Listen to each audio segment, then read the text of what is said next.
So hello বন্ধুরা, কেমন আছো তোমরা? আশা করি তোমরা সবাই ভালো আছো। তো অনেকদিন পর ভিডিও দিচ্ছি। তো আজকে একটু বন্ধুরা মিলে ঘুরতে যাচ্ছি। আমি, অরিত্র আর আকাশ আছে। সাইকেল করে যাচ্ছি।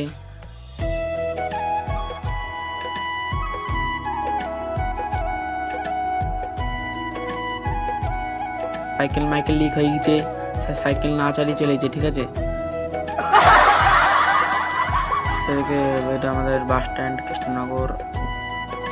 আমাদের বাস স্ট্যান্ড চলে এসেছি।